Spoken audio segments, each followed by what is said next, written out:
It was supposed to be just another ordinary day. But one small act of kindness would change everything. James was 62 years old. He lived alone in a small apartment on the edge of the city. Every morning, he followed the same routine.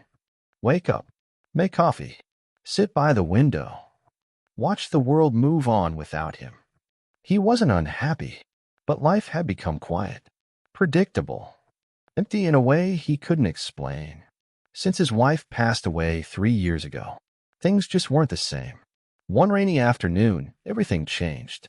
James had just left the grocery store, holding a small bag of essentials. As he walked toward the bus stop, he noticed something. A young man, sitting on the sidewalk. He looked exhausted, clothes worn out, hands shaking slightly from the cold. Most people walked past him. Some didn't even look. James stopped.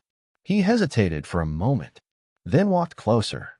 "Are you okay?" he asked. The young man looked up, surprised. I haven't eaten since yesterday," he said quietly. James looked down at his grocery bag. He didn't have much, just enough for the week. But something inside him spoke louder than logic. He sat down beside the stranger. "Let's share this," James said. They ate together in silence. For the first time in years, James didn't feel alone. The young man introduced himself as Daniel. He had lost his job months ago. No family, no support, no place to go.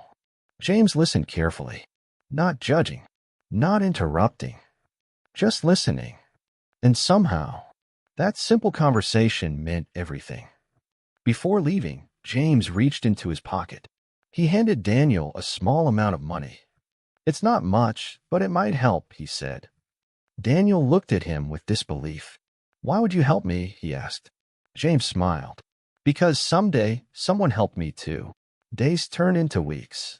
James went back to his routine, but something felt different. There was a warmth inside him now, a quiet sense of purpose. Still, he never saw Daniel again. One morning, there was a knock on his door. James wasn't expecting anyone. He opened it slowly and froze. Standing there was Daniel. But he looked completely different. Clean clothes, confident posture, calm smile. "I found a job," Daniel said.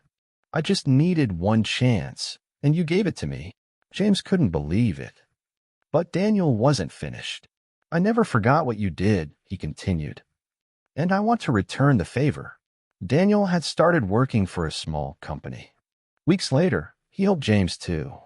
He connected him with people, helped him find part-time work, brought life back into his routine. James wasn't just surviving anymore. He was living again, all because he chose to stop, to care, to help when no one else would. Sometimes the smallest act of kindness creates the biggest change, and sometimes the person you help ends up saving you too.